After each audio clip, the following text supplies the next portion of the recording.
Assalamualaikum warahmatullahi wabarakatuh. Selamat sore semua. Mungkin di sana Waalaikumsalam. Waalaikumsalam. Selamat sore. mungkin di sana udah jam 2 ya. Di Waalaikumsalam sini masih warahmatullahi jam wabarakatuh. 12 Sore Ibu, sore. sore. Eh, Hari ini mungkin kita mengetahui dulu tipe-tipe risiko untuk manajemen. Jadi di project management itu pasti kita belajar tentang risiko apa yang akan kita dapatkan ketika project berjalan. Jadi kenapa perlu? Karena kita misalkan sebagai project manager gitu ya, itu kita perlu tahu risiko ke depannya sebelum project itu dimulai. Kan kita udah kemarin planning ya, oh projectnya kayak gini. Dah, di dalam planning itu juga kita em, harus mengetahui jenis-jenis risiko di dalam proyeknya itu. Jadi eh, kita juga perlu mengetahui jenis-jenis risiko dalam manajemen proyek. Nah, Em, mungkin ada yang pernah bekerja di sini sebelumnya. Bu, saya pernah Bu, ada yang di Alfamart, mungkin ada yang di pabrik, mungkin ada yang di sumber daya manusia gitu ya. Mungkin lebih ke menjadi seseorang yang sebelum berkuliah kalian sudah mencoba untuk bekerja 1-2 tahun. Nah, ini real mungkin kalau kalian pernah kerja di Alfa, di Indomaret gitu ya, itu bisa juga sebagai risiko usaha. Nah, kalian bisa tahu nih, risiko usahanya apa sih kalau di Alfa Indomaret gitu ya. Risikonya biasanya eh, masuknya di tanggung jawab si kasir gitu maupun yang eh, jadi gini, kalau saya suka ngobrol gitu ya sama mbak-mbak kasir gitu ya atau mas-mas yang ada di em, mas-mas yang ada di Alfa atau Indomaret gitu ya atau mbak-mbak. Saya tanya, kalau di sini kehilangan barang gitu, barang hilang tidak sesuai dengan yang diaudit, ini kalian dipotong gaji kah atau ya udah gitu? Iya, saya dipotong gaji setiap bulannya dan itu tidak pasti, Kak. Gitu ya. Wah, berarti risikonya jadi tanggung jawab kamu dong. Iya, tanya dia. Oh, itu masuk si pemilik usaha inginnya eh, risiko dalam kehilangan barang ditanggung oleh si kasir dan pelayan tokonya gitu ya.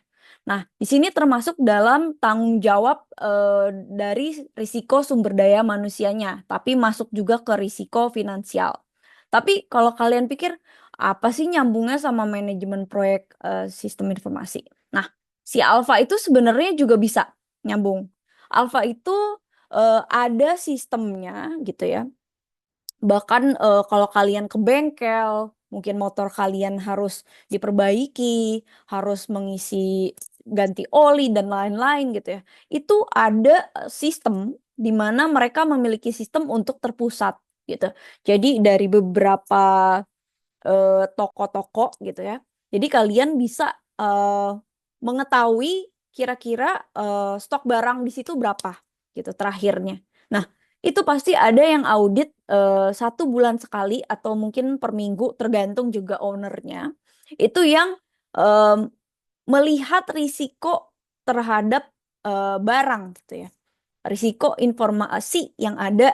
Jadi mereka menggunakan sistem di mana itu merupakan tanggung jawab finansial juga, informasi juga, karena mereka memiliki sistem yang baik atau enggak. Gitu. Jadi tergantung dengan sistem aplikasi mereka. Jadi kalau kalian lihat ya, biasanya kalau ke supermarket gitu ya, suka ada orang yang titit titit titit, tapi bukan yang di kasir.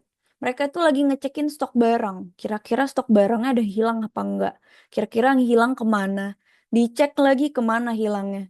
Mungkin kalau bagi kalian abis belanja taruh-taruh asal gitu ya, itu berdampak pada si mbak-mbak kasir itu yang akan kalau barangnya tidak ketemu gitu ya dari kita masukin itu, mereka akan terkena potongan pada gajinya. Itu termasuk risiko informasi, finansial, mungkin juga produksi gitu ya.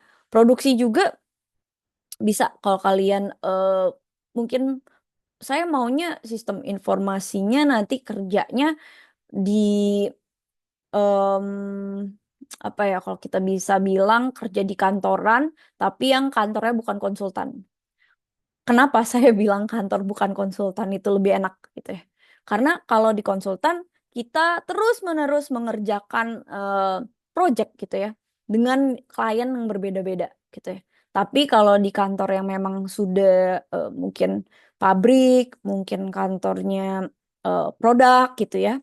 Mereka memiliki produk, sistemnya permintaan atas dari customernya itu adalah pegawainya tersendiri. Jadi memang lebih nyaman gitu ya kalau kalian mau kerja biasanya awalnya dulu enaknya di konsultan karena kita tahu tempat gitu ya, tapi sering keluar kota gitu ya. Tapi kalau untuk mungkin kalau aku maunya santai aja di dekat rumah yang memang ada kantor gitu ya. Biasanya banyaknya juga pabrik-pabrik gitu atau mungkin mau ekspor impor gitu. Itu juga ada risikonya dari situ. Kenapa kita perlu ada suatu project gitu ya. Misalkan apa sih kok produksi ada projectnya? Ada. Teman-teman bisa lihat ada namanya project untuk hari raya khusus. Mereka akan mengeluarkan produk A gitu ya. Setiap hari raya pokoknya kalau misalkan kalau nggak Natal dan Lebaran mungkin produksinya adalah makanan toples gitu ya. Terus kemudian sirup dan lain-lain mungkin ya. Dan itu banyak di situ. Tapi untuk produksi itu kita risikonya apa? Kita mesti tahu apakah kita terlalu over gitu ya, terlalu banyak produksi atau kita terlalu kurang salah, terlalu banyak juga salah jadi stok, terlalu kurang juga salah karena akan eh, mengurangi pendapatan gitu ya. Nah, tapi kita pasnya forecast-nya seperti apa? Nah, itu ada perkiraan-perkiraan sendiri. Jadi di risiko itu juga ada jual beli gitu ya. Kalian juga pernah eh, jual beli mungkin handphone, motor, mungkin tas dan lain-lain ya. Kalian ada risikonya di situ. Mungkin kalau kalian beli online, tasnya dilihat di online tuh bagus gitu. Ternyata datangnya lah kok tasnya Barbie gitu ya kan, beli kok kelihatannya tasnya keren, pas datang tas kecil ya kan. Itu mungkin termasuk risiko si pembeli gitu ya yang tidak membaca lebih detail lagi. Jadi di sini kita ada risiko transportasi juga, misalkan dari produk kita pecah atau hilang gitu. Atau mungkin di situ ada asuransi gitu ya. Properti juga bisa aja amit-amit ada kebakaran, ada gempa bumi, ada banjir gitu ya. Nah, itu juga ada, pemasaran pun juga ada. Dari di pemasaran itu ada risiko kita itu, oke. Dari pemasaran kita ada risiko untuk kalau kalian itu pemasaran itu buang-buang uang kalau menurut saya di dalam project gitu ya. Tapi mau nggak mau untuk dapat klien kita biasanya mengadakan pemasaran, kita ada budgetnya untuk pemasaran. Nah, di situ ada risikonya. Kita risikonya adalah pemasaran ini, marketing ini nyampe nggak ke customer yang memang membutuhkan atau bisa nyangkut nggak nih misalkan rate-nya berapa, 1% kah dari yang kita sebar gitu. Kemudian kalau tidak ada kan berarti minus tuh, rugi gitu ya. Tidak bisa membalikan dana yang sudah kita share di pemasaran ini. Karena pemasaran butuh uang yang lumayan besar. Nah, itu di situ mungkin kalau yang nanti mencoba gitu ya. Oh, ada yang jadi sukanya marketing, kemudian ada yang sukanya lebih ke uh, finansial atau accounting gitu ya. Bisa kalian masuk ke seluruh itu tergantung dengan memang interest kalian. Mungkin ada yang masuk digital marketing, data analis, terus ada yang juga masuk ke ranah untuk programming. Nah, itu tergantung nanti kalian ke depannya. Nah, dari sini pun jadi dianalisa nih merupakan suatu proses yang logis dan sistematis. Jadi kalian kalau di manajemen proyek pasti sistematis dan logis. Jadi kenapa logis? Yaitu kita pakai logika untuk mengerjakan suatu proyek. Maupun kita ngidentifikasinya, proyeknya apa aja, analisanya. Kemarin kita ada bahas mungkin bikin Indomie, bikin mie, bikin kopi gitu ya. Kita membuat kopi gitu ya. Nah, Itu sebenarnya kita analisa kan, oh kira-kira kerjaan apa yang kita lakukan untuk membuat suatu misalkan software. Apa aja sih kita harus evaluasi. Kemudian kita ngendaliinnya gimana dan cara mengawasinya gimana, serta mengkomunikasikan risikonya kira-kira apa. Kalau misalkan kalian ke software atau ke e-commerce, saya eh, mungkin keselnya adalah cyber security-nya. Jadi data saya sebenarnya udah kesebar gitu ya dari si e-commerce ini yang zaman dulunya. Mungkin mereka belum mendapatkan ISO 27000. Jadi sebelumnya datanya tersebar gitu. Mungkin bank ya, saya diteleponin bank BCA terus gitu ya. Nah, itu mereka sebenarnya udah kesebar datanya gitu ya. Itu adalah risiko dari cyber ya, risiko informasi. Nah, itu mengalami kerugian ya saya juga termasuk gitu ya. Saya lagi ngajar nih, saya matikan dering mulu gitu ya. Menghabiskan baterai handphone. Itu juga termasuk risiko bagi si kliennya ya. Ya, akhirnya banyaknya ketidakpercayaan tentang eh, mungkin perusahaan yang nanti kalian akan eh, bekerja atau kalian akan buat gitu. Jadi seperti itu. Jadi memang untuk meminimalisir kerugian dan memaksimumkan kesempatan kita menggunakan risiko manajemen. Jadi kita bisa dua ya. Dari analisis risiko kita bisa dapat kerugian dan kesempatannya. Jadi kira-kira kerugian, kira-kira kesempatannya apa dari risiko yang ada. Nah, ini saya contohkan yang memang dekat dengan kalian ya. Tapi kalau misalkan secara teknisnya mungkin nanti ke belakang-belakang lebih teknikal lagi. Cuman ini secara simpelnya, manajemen risiko membantu perusahaan nih untuk identifikasi risiko awal. Jadi kalian ada berbagai macam risiko ya. Ada risiko alamiah, teknis, manusia, mungkin juga tadi apalagi tuh properti dan risiko apalagi gitu dan banyak lagi. Tapi ini saya contohkan misalkan alamiah gitu atau lingkungan, faktor lingkungan atau alamiah. Kemarin kita mungkin semuanya pada alumni COVID ada yang nggak kena gitu mungkin saya termasuk alumninya gitu ya. Nah, ada epidemik di mana ketika proyek sedang berjalan gitu misalkan ya. Terus kemudian ada pandemi, terus semuanya dirumahkan gitu ya. Tapi kita proyeknya gimana nih? Kliennya cabut dari Indonesia mungkin. Dia udah nggak mau invest di sini, tapi udah berjalan, dia kabur gitu. Kita harus gimana? Gitu ya. Sebagai proyeknya sudah setengah mereka belum bayar. Jadi kita bisa perkirakan nih risikonya. Oh, kalau ada pandemi lagi, kira-kira kalau kita lagi berjalan, kita harus minta minimal dari pemesanan, misalkan kita bikin software, pemesanan software atau pemesanan pembuatan aplikasi minimal 50% dari harga yang disetujui. Jadi DP-nya 50%.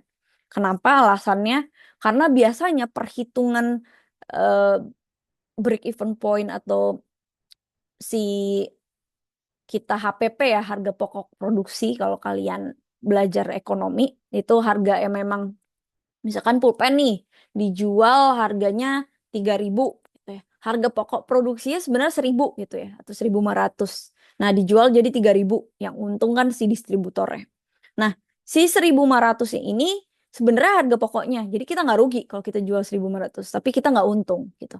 Dimana biasanya kita minta untuk risiko ini ya, kalau orangnya kabur atau ada pandemi gitu ya, untuk kliennya kabur, kita udah minta 50% dari harga yang disetujui.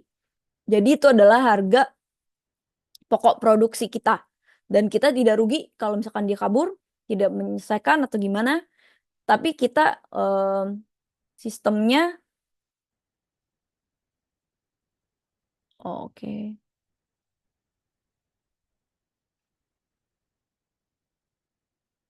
Oke. Nah, sistemnya seperti itu. Jadi kita bisa cari nih. Jadi untuk si pandemi COVID gitu ya. Jadi kita bisa memperkirakan risikonya. Dari risiko pandemi itu kalau misalkan klien pergi gitu ya. Terus tidak bayar jasa gitu ya. Nah, itu bisa kita perkiraan, oh kita udah minta DP 50, udah balik modal sebenarnya. Tapi ya nggak untung gitu. Tapi kita nggak rugi, gitu. Nah, itu bisa salah satu contohnya. Banjir, gitu ya. Angin topan, puting beliung, gempa, gunung meletus, dan lain-lain. Biasanya ini cara risiko ini kita bisa kira-kira kita pasti suatu perusahaan besar itu memiliki em, apa ya kalau dibilang em, perusahaan besar ini pasti memiliki asuransi gitu ya. Jadi itu untuk meminimalisir risiko sebenarnya yang ada. Nah, dari situ pun ada teknis gitu ya. Kegagalan software, misalkan contoh nih. em, ya, oke, Ashin. Oke, nih kegagalan software. Contoh, ini dari 52 orang gitu ya. Yang hadir VidCon cuman 23 orang.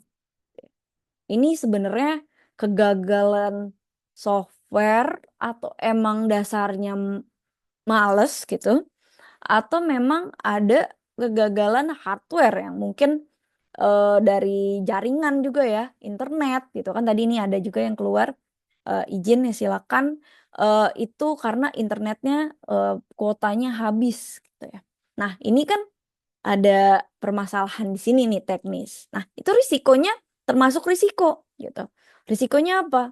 Nah, jaringan kuota habis tidak dapat mengikuti pembelajaran gitu ya.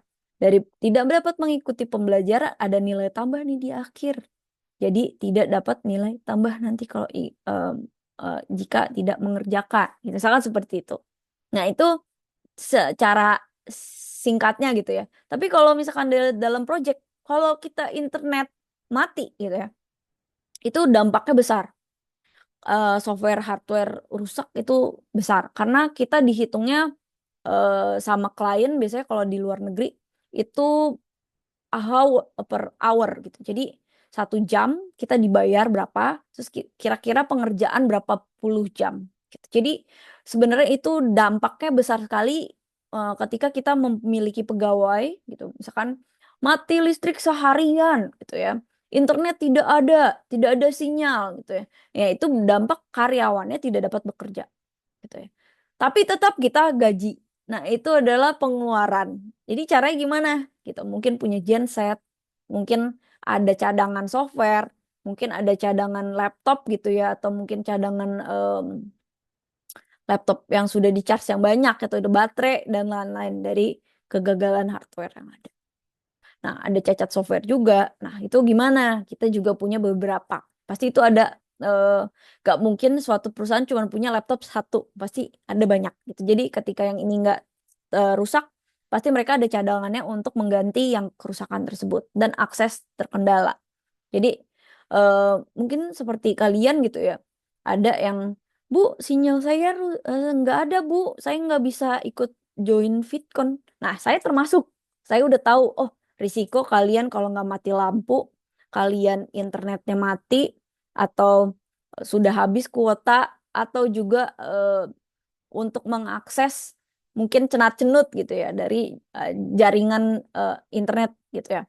Nah, itu saya sudah rekam gitu ya. Kalaupun saya risikonya itu misalkan kalian tidak mengikuti atau gimana jaringan dan lain-lain, saya bisa taruh di YouTube. Jadi nggak ada alasan misalkan Bu saya nggak paham gini-gini, tapi di YouTube udah ada kok. Jadi tinggal nonton aja kalau misalkan kegagalan untuk pengiriman si jaringan ini lagi nge-lag gitu ya.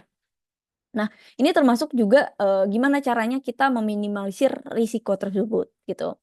Kemudian adanya manusia gitu. Mungkin kalian belum ketemu ya yang ada bom-bom gitu, tapi saya pernah gitu ya.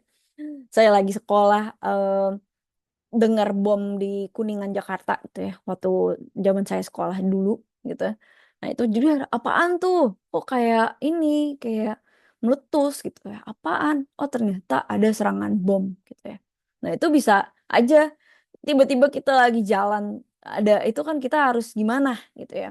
Nah, itu em, ada risikonya gitu. Mungkin dari kalau kalian masuk ke mall, masuk ke kantor biasanya ada security-nya, satpamnya yang memang punya alat untuk mengecek kira-kira ada pembawaan bom atau mungkin alat-alat eh, keras, senjata api dan lain-lain kah gitu. Jadi bisa mengelacak itu.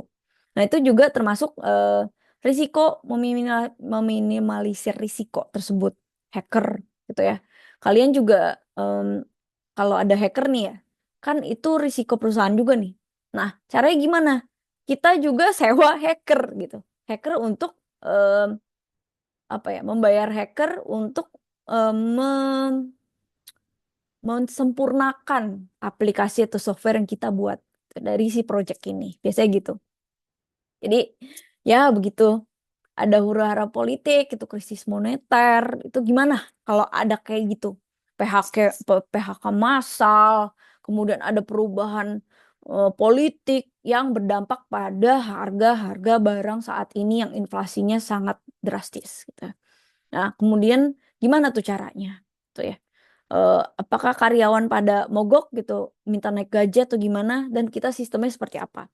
Banyak di Indonesia yang second chance-nya ya, misalkan keduanya, misalkan risikonya Indonesia nggak mau nih orang-orang pada minta naik gaji gitu, tapi kita nggak mau gitu. Akhirnya si perusahaan ini pindahkan ke beberapa negara yang lebih murah, contohnya Vietnam gitu ya.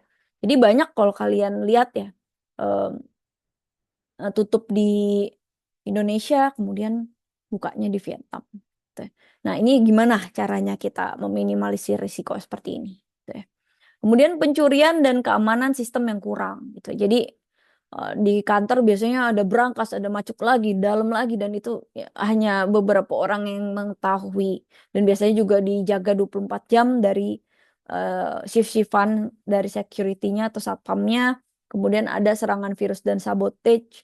Biasanya kalau kalian di kantor itu nggak bisa sembarangan taruh-taruh flash disk, taruh gonta-ganti flash disk maupun hard disk gitu ya.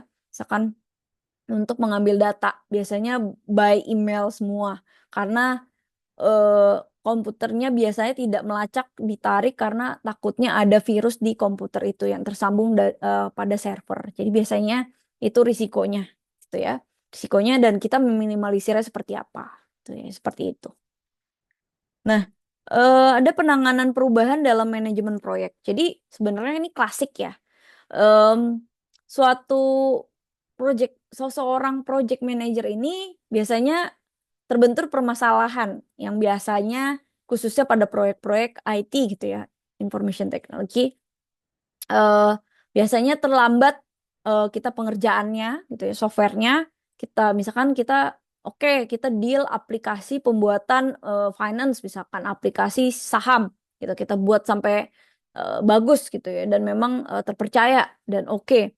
Nah, sudah deal misalkan di angka 2 miliar misalkan. Nah, sampai tenggat waktu kita pengerjaan 1 tahun atau 2 tahun gitu ya, untuk develop dan lain-lain.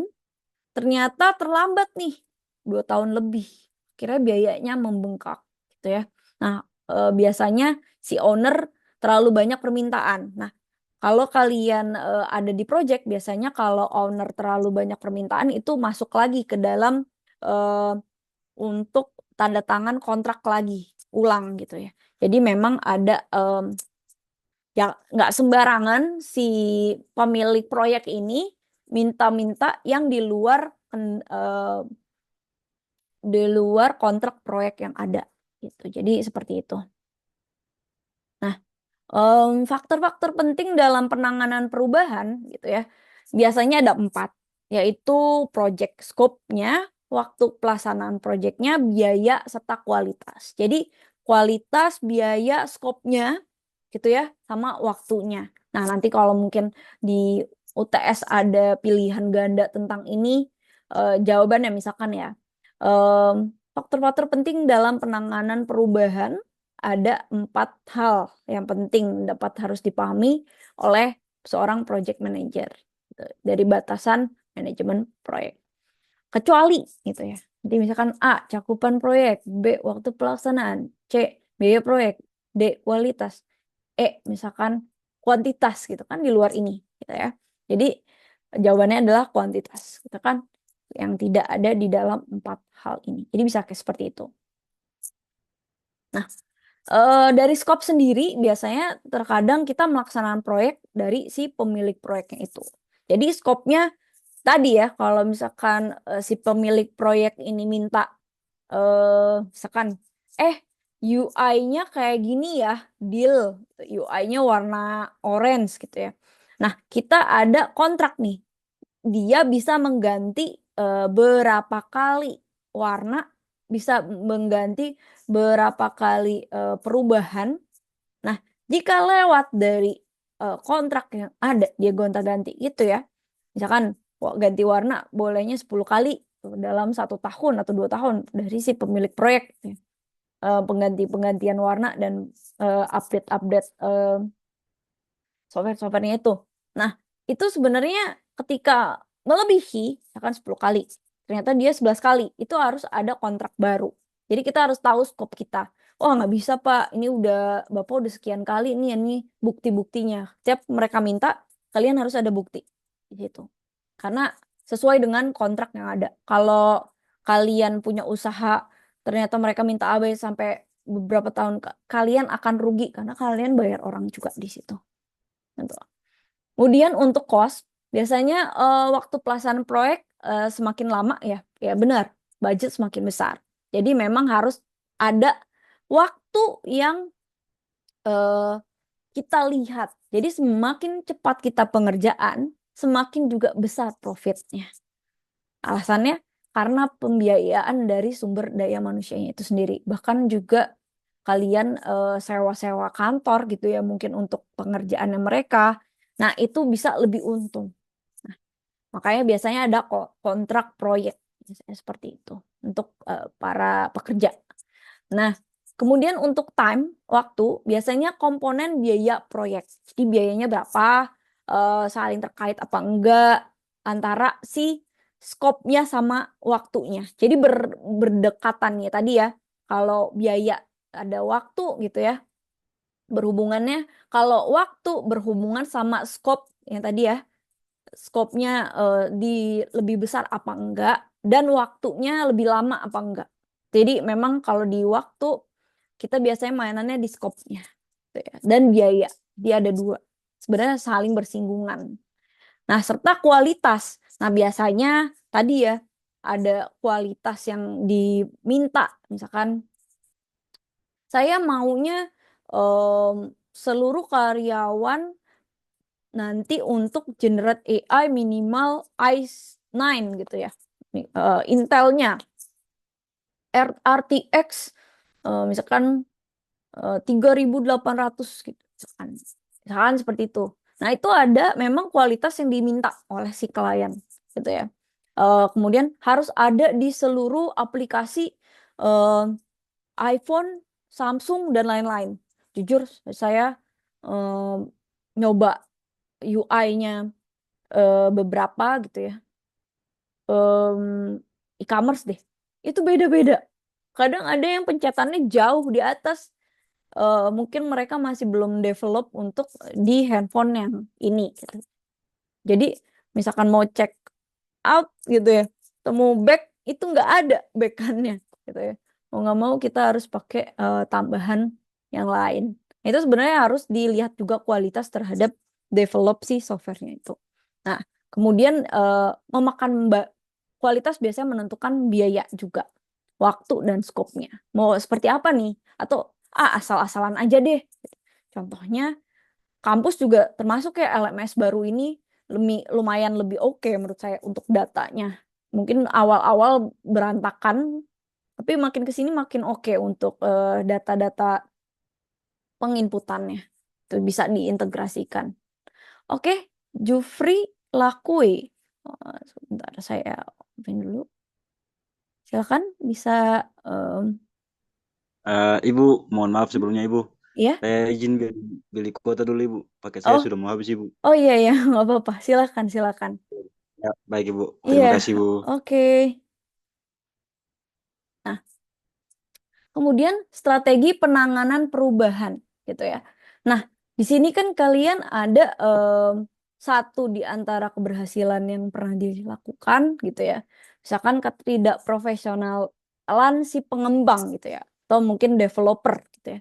Nah, biasanya di sini kita ada tahap negosiasi dari skop proyek di awal ya, strategi penanganan perubahan. Jadi dari risiko yang ada, kira-kira proyeknya apa aja nih? Gitu. Negosiasi pengurangan eh, skop proyeknya apa? Gitu. Jadi memang ada orientasi dari manajemen proyek sendiri, bagaimana cara menyelesaikannya. Jadi kita sebagai project manager nanti mungkin kelak atau kalian ownernya gitu, kalian juga harus pintar untuk negosiasi, gitu ya. Mau nggak mau semua project manager harus menyiapkan. Jadi biasanya project manager ini negosiator yang ulung. Karena kita harus kerjasama sama sumber daya manusianya. Kita harus kerjasama dari suppliernya. Kita harus kerjasama sama distributornya. Gitu ya. Mungkin kita harus kerjasama sama kliennya juga. Dan itu semuanya pasti pakai lobby gitu. Atau melobi atau mungkin kita nego. Ya, dari memang proyek-proyek yang ada. Contohnya mungkin kalau yang paling dekat dengan kalian, misalnya project pembuatan developer LMS Learning Based System ya di ITB Stikom Ambon gitu. Nah, itu di sini ada penempatan terus kosnya waktunya gitu ya. Nah, kalau kemarin kayaknya dia udah diposting karena udah nih udah deadline padahal belum selesai kayaknya. Ada kerugian mungkin kerugian data ya. Kemarin saya juga ada beberapa yang Bu, saya nilainya gini, Bu. Lah, kan kemarin udah saya share nilainya udah masuk. Iya, Bu, ternyata integrasinya salah. Nah, gimana sih nih gitu. Jadi memang ada beberapa tapi sekarang udah baik ya, udah benar gitu. Jadi oh dari pengalaman itu ternyata mereka develop loh dari yang dulunya memang masih manual sekarang udah otomatis gitu ya. Kemudian alternatif untuk pengembangan proyek sendiri dari skopnya itu harus disepakati dan memang ada pengambilan risikonya sesuai dengan operasional cost-nya. Jadi kalian kalau ini balik-balik lagi tadi 4 quality, cost, time, scope. Pokoknya kalau di manajemen proyek masuknya itu aja. Em, yang ditanya itu terus. Kalau enggak nanti dari situ kualitas pasti berhubungan dari sumber daya manusianya, terus dari alat yang dipakai gitu ya, dari mungkin aplikasinya dan lain-lain. Jadi memang ada di situ kita bisa negosiasi untuk mengakhiri proyek tersebut atau mungkin ada pilihan lain nggak? Kalau misalkan proyeknya udah nggak masuk akal, minta 1 juta kayak Tokopedia gitu ya. Saya mau tuh kayak Tokopedia dong bikin e-commerce kayak harganya 1 juta ya, 1 juta rupiah bukan dolar ya. Wah, nggak bisa lah. Saya ya, nggak ada kayak gitu, nggak mungkin gitu ya. Nah, itu bisa seperti itu. Nah, itu bisa nego langsung kita udah tentukan risk tersebut. Oke, mungkin nanti bisa join lagi. Yang bisa jawab nanti silakan untuk menjawab pertanyaan. Oke, bisa join lagi ya, pakai link yang sama.